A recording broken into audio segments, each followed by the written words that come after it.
Welcome to Jamaica Magazine. I am Theodore Henry. We have an interesting show lined up just for you as we tackle Child Month activities and TARs. Yes, I said TARs. How to change them, and most definitely how to identify their expiration dates. You don't want to miss a minute, so stay tuned as the magazine unfolds.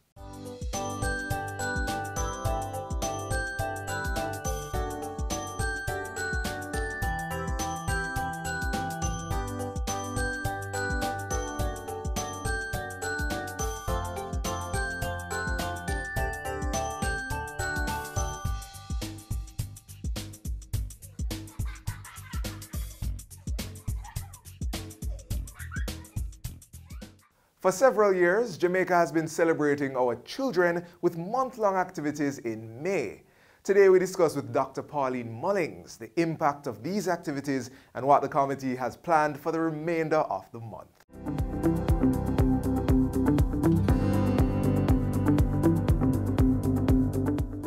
Welcome to Get the Facts, the program that provides you with information on government's policies and initiatives. I'm your host, Enthros Campbell.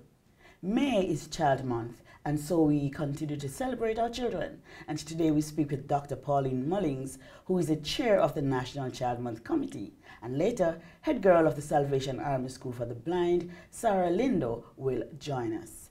Dr. Mullings, so good to have you on the program. Thank you, ma'am. Good. There is an interesting start to the Child Month Committee. Tell me about it. Yes. In 1953, the wife of the then Governor General, Lady Foote, she felt that the children in Jamaica should be celebrated in a very special way. And so she got 3 organizations to come together and decide that they would have meetings and ensure 2 things. One, that the month of May is celebrated here in Jamaica as Child Month, and also that there is a theme selected annually that would highlight the plight of the Jamaicans' children. Right, and what is this year's theme? Well, this year's theme is encourage, enable, include me. Yes. And we selected that theme because we recognize that many of our children today, it's surprising, you know, but many of them are depressed. They feel, you know, like, you know, those days when they said children must be seen and not heard. Yes. They feel like, you know, we don't have a talk, we don't have a say. They want to be included in things. They want to participate in decision making. And also, they want a chance to be enabled. So we selected this theme with a little swing this year on children who are challenged. Yes. Because even though we celebrate all our children in May, we recognize that there are some children who are left out. People feel they are not a part of the celebration. Right. And we really want those who are challenged to feel a part of the excitement. So what are some of the activities then that you have? And would you have some special activities for the challenged children? Okay, what we have done, we have sensitized the nation, and we have seen so far that many have been involved in ensuring that those who are challenged, they have activities for them. We, as the National Child Month Committee, we have ensured that we involve all the children. So we are not, even though we are focusing on them, we ensure that all our children are involved. So all our activities, we have the children who are not challenged, and we have those who are challenged. So on Friday, right, Friday the 17th, that's Friday, we just completed Friday, we had many of our volunteers on the road downtown in the park and over by the bus park in Halfway Tree, where we celebrated all the children. We hugged them, we gave them armbands, we gave them tokens, we remind them how special they are, because the National Children's Day is the day for all our children. And so we really had a good time. Adults were out in their yellow, all adults were supposed to be wearing yellow. Well, everyone didn't, but they were out in their yellow to say, I love Jamaican children and I love my children. But what's next though? So you have this celebration, you feed the children, you hug them. What's next? Okay, coming up, very, very important, will be our National Day of Prayer on the 29th, which will be held at the Maranatha Gospel Assembly. And we have to pray for our children, and we are going to be praying for our children and celebrating with them, you know, just giving God praise and so on. And then we are moving into June. Now, Child Month is not confined to the month of May, because we want everyone to recognize that our children are so special, they must be celebrated for the entire year. So even though there's a focus in May, we push things outside of May.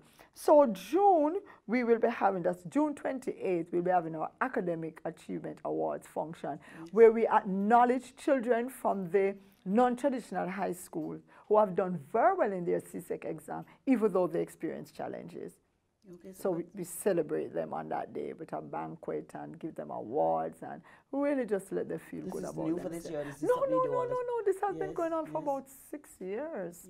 And actually, you know, the idea came from the young people at the Youth Forum, which is the next event that we'll be having in November, right? Where it's Youth Month. It's the young people who brought it up. They felt that children should be awarded for what they are doing, and especially those. So the committee started in 1953. 1953. You've been serving for how long? I have been on the committee since 1986. So you've served. Tell me, what do you think Jamaicans can do to advance the whole cause of children, of our children? I really think the most powerful thing right now is to give them love and to ensure that we get back to that place where, one, we see God as in charge of them and over them. Two, where we all feel responsible, where we all feel that the entire village must raise one child. You know, we want to get back to that place where everyone cares about every child, and every child is important and special regardless. So I think that that's necessary to help. So the committee, do you work around all year, or you work? Okay, we work from September to June every year. So we take 2 months off, July and August.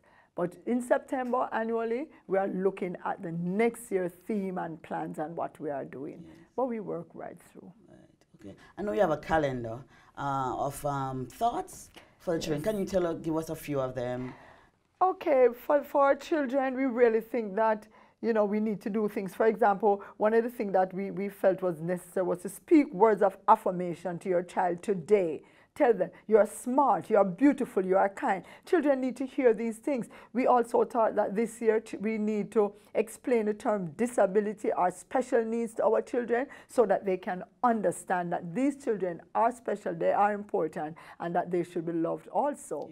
One of the things that we are asking adults to do for the month of May and beyond is to ensure that your child recognize that those children who have these needs are special. And to do that, get your child to learn to even sign, I love you. So when they're on the road and they see those children who are, you know, challenged by their voices are hearing, you know, and they're making gestures, they don't mock them and think they are just, you know, but that they can go up to them and sign to them, I love you, and show them, you know. So we want our parents to get involved that way, and to also ensure that your child meet a child with a special need. That's all we're asking. Okay. And as we wrap this segment, Dr. Mullings, what would be your final word to Jamaicans? My final word to Jamaicans, please, allow our children to grow. Allow them to mature. Allow them to live, to experience their fullest potential, the reason why God put them on earth. I am appealing that we stop killing our children, that we stop destroying them, that we stop abusing them, that we stop hurting them, and let us all just come together and love our children. I'm appealing to those who know the Almighty God and you know how to call upon Him, to call on God, because in these times we need God's intervention to cover and to protect our children. But is there a word for the children themselves? How can they, how can they themselves see danger and try to avert any kind of We want to ask our children to listen to the adults who you know mean you well. listen. 2 children, young people, lost their life at the beach the other day because they did not listen. Listen to those who mean you well, your parents, your caregivers, teachers, and follow the right guidelines. That's all we're asking our children to do. We are going to guide you. Just do what we ask you to do, knowing that we love you and we truly care for you. Thank you, Dr. Mullings, and we are appreciative of all the work you've done for our children. God continue to bless you. You're most welcome. We take a break now. When we return, we talk to a special child, Sarah Lindo. Stay with us.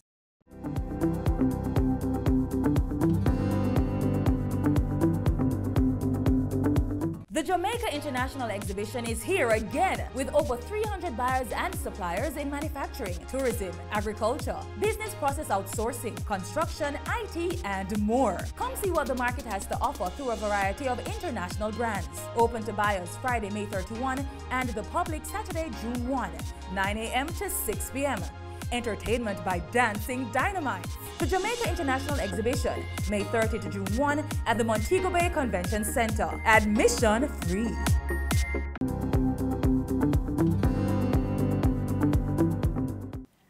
Welcome back to Get the Facts. Today we're focusing on our children. Earlier we spoke with Dr. Pauline Mullings. She's chairperson of the National Child Month Committee. And now we're joined by Sarah Lindo, head girl of the Salvation Army School for the Blind. Hi, Sarah. How are you? Hi. Good to have you on set. Tell me a little bit first about yourself. Tell us a little about yourself. Well, I'm a smart and intelligent individual, and I love to interact with persons, and I'm also loving and caring and helpful. Yes, yes. And you're a high performer, right? You're doing 6 now, you're doing 8. Tell us, which 8 are you doing? I'm doing math, English, OA, POB, social studies, history, home and family resource management, and visual arts. Where are you going with that? What do you hope to, what profession are you thinking about? Well, I'm planning to be a special education teacher, yes, which I've already applied to the Michael University College, and I got accepted. Yes, yes. And you're telling me about some scholarship that you got? Yes, Miss, I got a scholarship in grade 11, which finances all my expenses, such as paying for my CXCs and also to finance my practicals for home and family resource management. Excellent, excellent. So, Sarah, you were born blind. What kind of challenge does that pose for you, if any? Well, it poses a lot of challenges for me, but however, I overcome them, such as I was not really independent to travel on my own, but now I can do so because the Salvation Army School for the Blind, teachers who have trained to teach us mobility, has trained us to travel independently. Yes. I want to go back a little to the exam, the CSEC exams. How did you do the exams? You didn't write a script like everybody would. Well, I write my own exams in Braille, most of them. Only math and OA I did not write in Braille. Somebody is going to be my reader writer, so I'm going to instruct them what to do. Okay, okay, okay. Great, great. So, how do you study? Well, my business teacher and other teachers would read the notes from the textbook, and I will write it in Braille so that they read it sentence by sentences, and I write off the most important parts that they give to me. And sometimes Mrs. Dobson, my POB teacher again, will go upstairs at the computer lab and transcribe some of the notes in Braille for me, like actually inserting the thumb drive or pulling up the documents in our email and emboss it. Right. And you go through all of that and you can do your exams. So what kind of advice would you have for children out there who are studying normally and are not doing well? Any advice for those persons? Well, I will say to them to try and find someone that could be their role model and try to interact with them. Yes. So who are some of your role models? Well, some of my role models, well, most of them are in the disability community, such as Bruce Blake, our past guidance counselor, Sean Harvey, which is our present guidance counselor, and a lot more persons. Okay. Do you participate in any extracurricular activities at all? Well, I usually participate in the clubs that are usually at my school, such as Golden Stars, Brownies and Girls Guide, Key Club, which I was the president for, vice president, responsible for conducting projects. Okay. You would be listening to the news or so on. You hear about challenges that children generally in Jamaica are having, right? What are some of these things that come to mind, and how would you fix it if you had an opportunity? Well, some of these things that come to mind for me is that if I was in the position, I would have helped them to overcome some of these challenges if I was able to, such as like poverty and all of that. How would you do that? Come up with a program where I would get like sponsors on board that can afford with this, and so that they can sponsor children with their most essential needs. Yes, yes, okay. So is there kind of like a guiding philosophy, something that helps you to be so successful already? How old are you? I'm 18. Right, so tell me about what is it that guides you? Well, most time is the teachers at my school who motivates me, especially Mrs. Dobson, my business teacher, and Mrs. Hilton, the integrated room teacher, and also the other teachers. They always keep on saying to me that, sorry, I need to study, or even overall in the class, they're just saying that we need to study, and they're always using this book about the heights by great man reached and kept were not attained by sudden flights, while toiling upwards through the night. Yes. Good, good. So, you're a head girl. What kind of toiling you have to be going on with as head girl of your school? You're a head girl. How do you get the children to do what you want them to do, to be orderly? Well, sometimes it's a bit challenging because some of these children, they're really rude and they don't like to listen to persons. So sometimes I just like leave them to have their own way, and if it is a serious matter, then I will report it to the principal or higher authority. Yeah, but you think you're successful, right, in that? Yes? Yes, Yes, miss. yes. So you're going on to Michael. Yes, Do you have any kind of fear? Well, It's I not going don't. to be an institution like where you're at now. Yes, I understand that, but the boarding facility, I would use to that because I board at the Salvation Army School for the Blind, so it would not be really strange for me. But the school aspect, it's going to be a bit challenging because I know it's a lot of work than when I usually at high school. But I know persons who normally went to the university that have disability, they have told me about like what I would be getting at university. So it wouldn't be like so shocking to me. So all I need to do is just prepare for it. Okay. It is Child Month. What do you think we can do as a society, as a country to help, especially children who are visually impaired? All they would need to do is that they need to encourage children with disability and tell them that they can always do whatever they want to do, because normally some persons tend to underestimate children that have disability, and I don't like the idea. Okay. Like, even if you're blind or something, they're saying that you are handicapped, which is not. You're just like physically challenged. Even though you cannot see, you can still able to do anything that you want to do because it's just something wrong with your eyes. The other parts of your body are functioning. Of course, of course. Thank you so very much, Sarah. Shake my hand. Thank you so very much, and all the best as you go on to Michael. Thank you, miss. Good, good. This has been Get the Facts. Our special guests were Dr. Pauline Mullings, chairperson of the National Child Month Committee, and Sarah Lindo, head girl of the Salvation Army School for the Blind. Until next time, I am Enthros Campbell, reminding you to encourage, enable, and include our children always.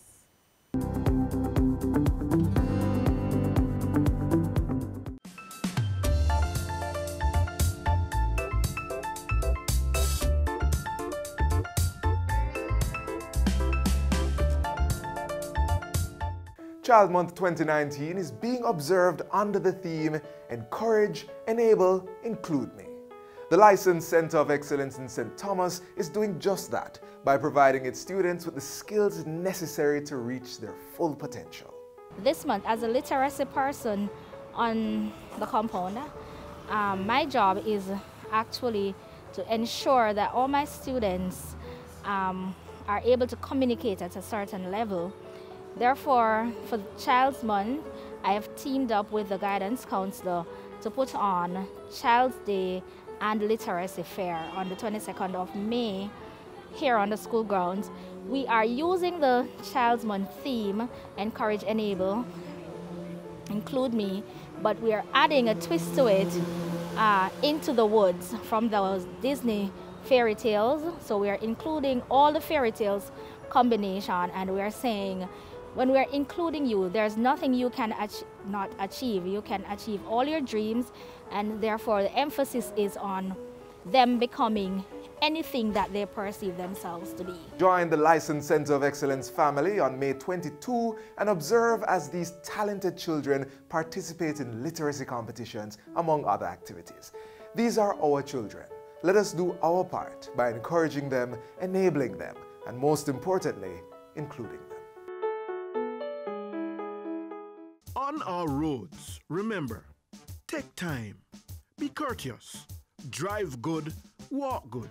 Part of keeping our roads safe is ensuring the vehicles we drive are mechanically safe, meeting all roadworthy requirements. And besides that, we must be good drivers and avoid risk-taking and sensation-seeking behaviors which are prone to causing road crashes.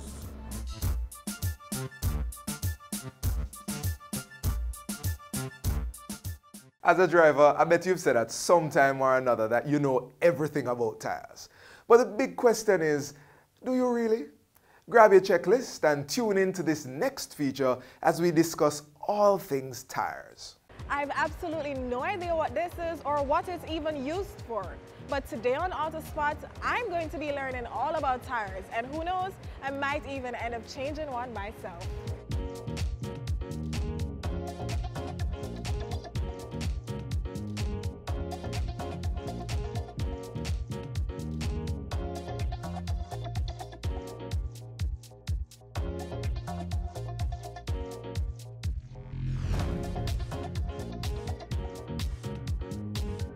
A tire is a ring-shaped component that surrounds the rim, which helps to cushion the road feel and offer traction and stability of the vehicle. You have all-purpose tires, which can use in all terrain. You have wet tires. For wet tires, it's for like wet road condition. You can't use a dry tire in the wet season.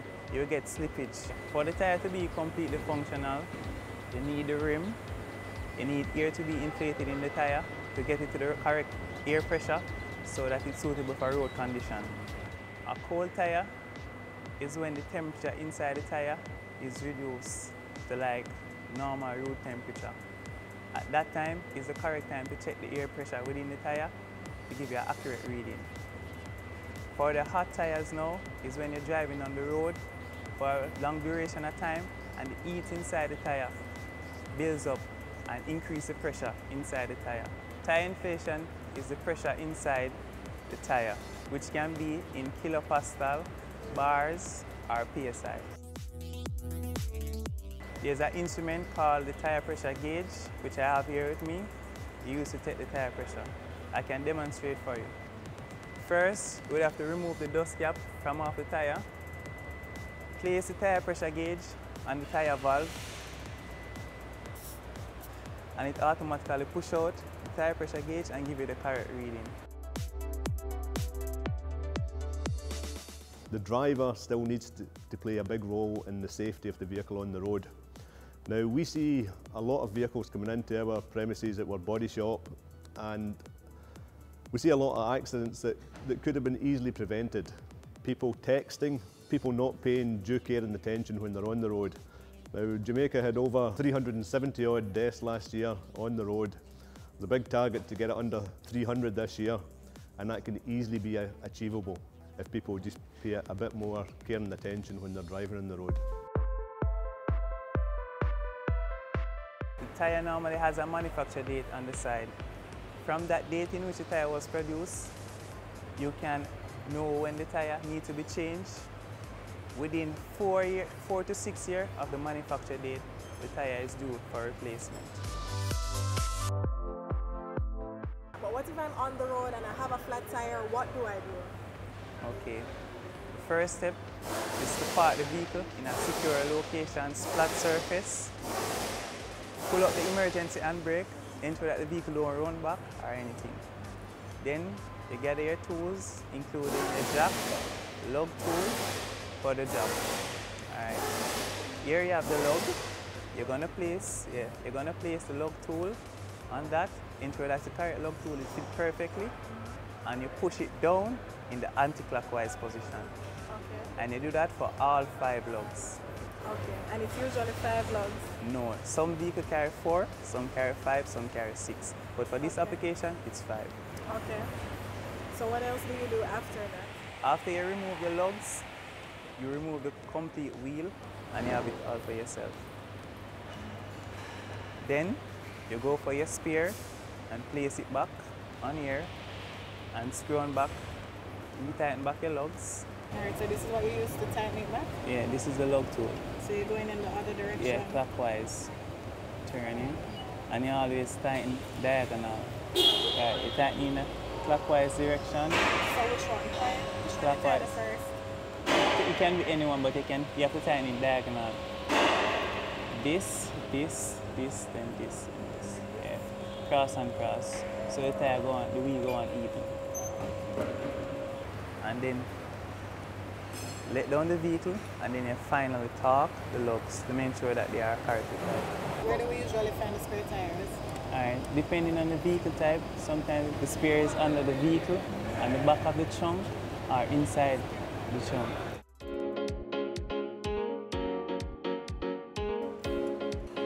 So it's not as simple as it seems, but it's clearly doable. It's all in a day's work, well, at least for a newbie like me. But really it should take about 10 to 15 minutes to change. I can promise you there's so much value in learning to get the job done. I certainly feel accomplished.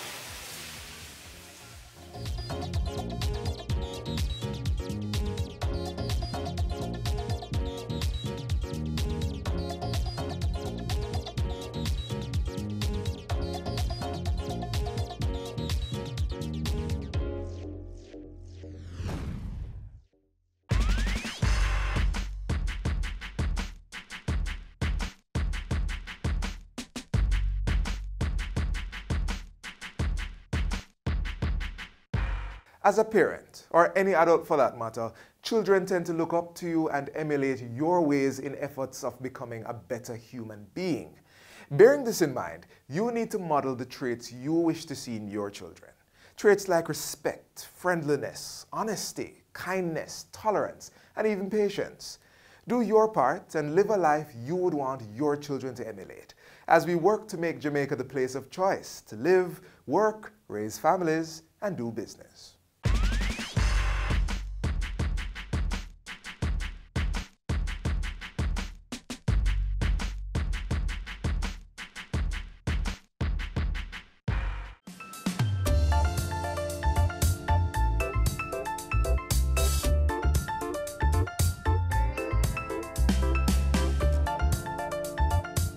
Thanks for watching another edition of Jamaica Magazine.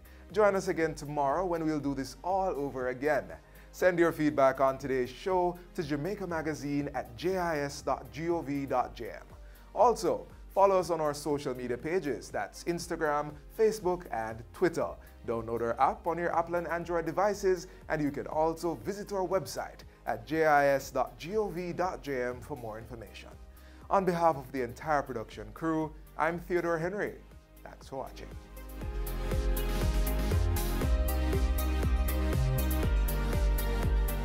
This has been a production of the Jamaica Information Service, the voice of Jamaica.